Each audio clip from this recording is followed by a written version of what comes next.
I'm just about to interview Kathy Stinson, Executive Director of the Kool-Aid Society. If you like the interview, then share it. And don't forget to comment on our website. I'm Heather Ferguson, and you have found a Sonar moment. I'm a hippie, corporate hippie. We're aware of the risks, but we're willing to ignore them for the moment. I don't have to be the smartest guy in the room. That a complaint is actually a request. It's the Sonar Moment, a monthly interview with CEOs from the Pacific Northwest. We're at the beautiful Alex Goulden Hall in Victoria, Canada, and today I'll be talking to Kathy Stinson, who is the Executive Director of the Kool-Aid Society here in Victoria. The Kool-Aid Society is a $20 million organization that aims to end homelessness. Now, you heard me.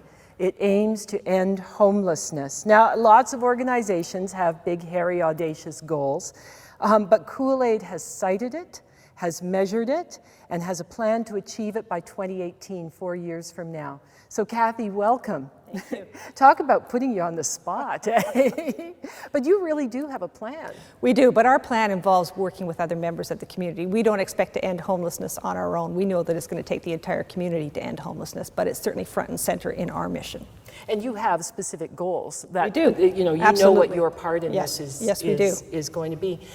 Tell me a little bit about the problem of homelessness, generally speaking.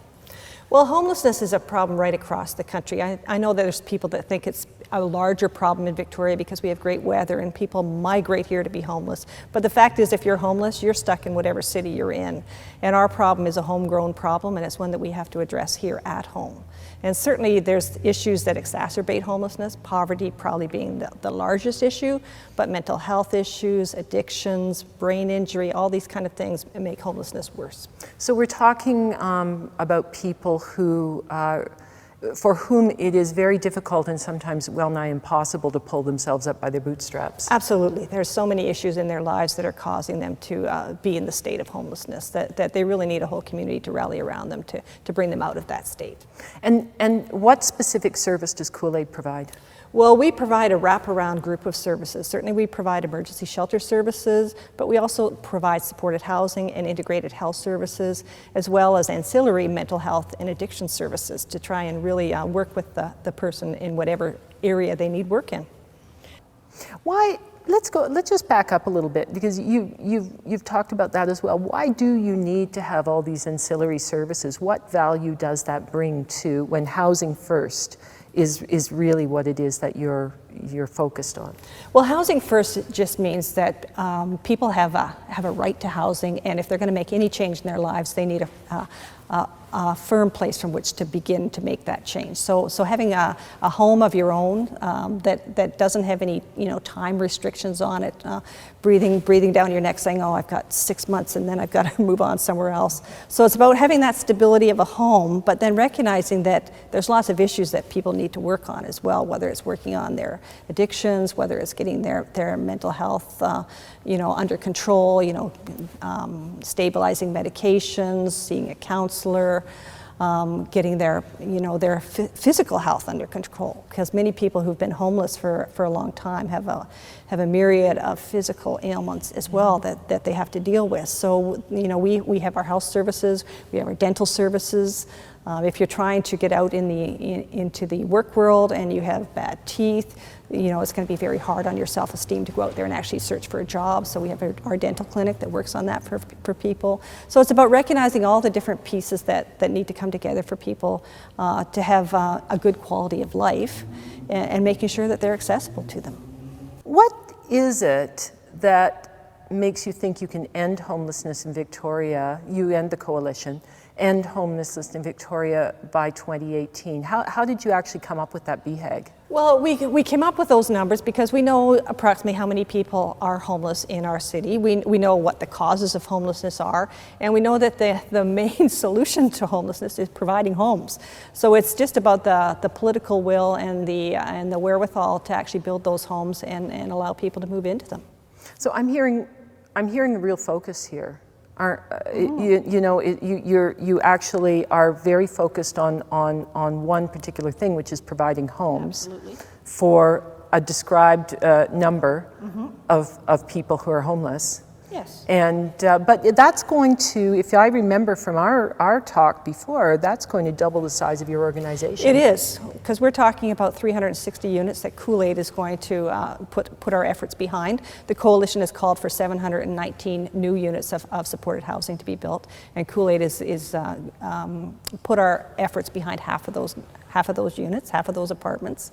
And right now we have 374 units of supported housing. So that is going to double our housing portfolio, and there's a lot of infrastructure in that as well. But we've already doubled in size since I've been the executive director 8 years. So we know what's needed in order to bring that infrastructure to bear, you know, in terms of support staff and, you know, additional software programs and all of those kind of infrastructure pieces.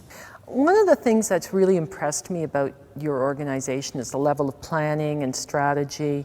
You use balanced scorecard probably more effectively than I've ever seen it.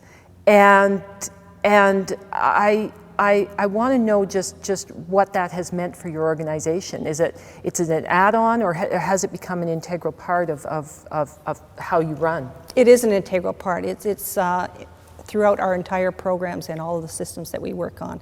So we have you know, an overarching strategy map that we work from, but underneath that are specific measures and targets and goals in various areas. And all of our staff know what those targets are. We have our strategy maps prominently displayed in all of our locations. So not only our staff, but the people that we're working with and for see those as well and can call us on them. And we make a point of actually you know, reporting back out to the community.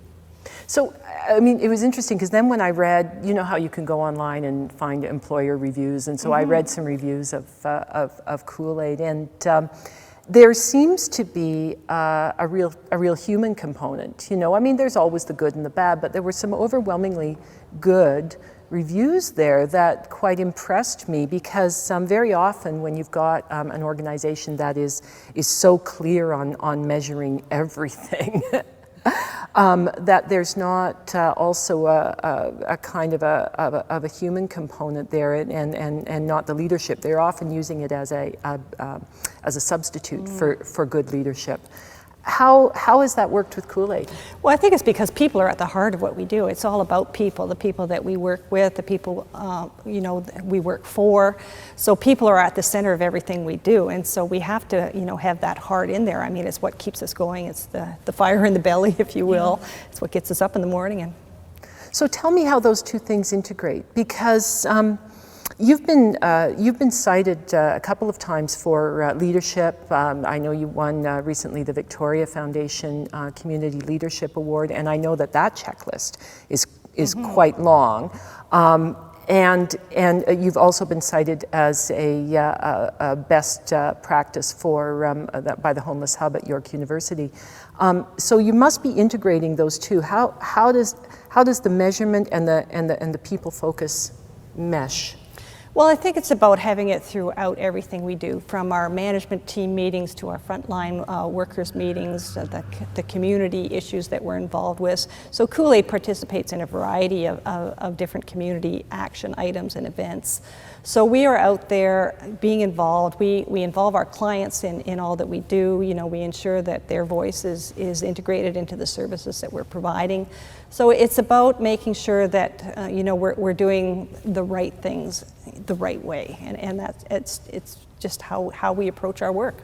How have each of your stakeholders kind of molded the way you do things? Government would be huge, for example. Well, it is, and one of the things that we do, we implemented some funder and partner surveys a few years ago, and that's part of how we make sure that we're being accountable to our government and community partner stakeholders.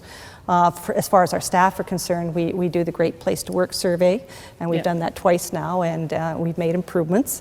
And you know, we survey our clients regularly as well, and solicit feedback from them, you know, both kind of objectively, but also on a day-to-day basis as well, with client feedback sessions where our board is involved, and they get to hear directly from the people that we're working for what their needs are. Just tell me what you would have to say to someone taking your position right now. knowing you've been in nonprofit for almost 20 years now, and knowing everything that you do, everything that you learned, what would you? Well, I mean, it is critical that you approach it like a business. You know, I have a business background. I'm a certified management accountant by profession, and you know, you always need to make the business case for everything that you're doing. You know, whether it's a funding request or you know, a new project that you're trying to build. You know, 45 units of housing in the community. So it's about making the business case and remembering to always tie it back to mission, because for us, mission is front and center. So if it doesn't tie in with our mission, we're not going to tackle it. And it's really being clear about what your mission is and staying focused on that mission. You know, that was going to be my next question, because I know that with homelessness is such a broad topic, and I've been really interested in the focus that you've had. How do you stay from mission drift? How do you keep away from mission drift? Well, I think it's about being really, really clear. I mean, we know who our target group is that we're working with. We're working primarily with adults, and we know that there's family homelessness and there's youth homelessness, but there's other organizations out there that are working with those populations. So we stay true to our mission, which is adults who are primarily on their own, and you know, who have multiple issues, because that's our expertise. Yeah. We have all the health services that we can bring to bear as well. So it's about really, if any new opportunities come our way, really looking at them through that lens. Yeah. So sticking to your knitting, not trying to change the world, just trying to change that piece of it that Absolutely. you know you can do. Yeah. Kathy, thank you so much. I really appreciate your coming.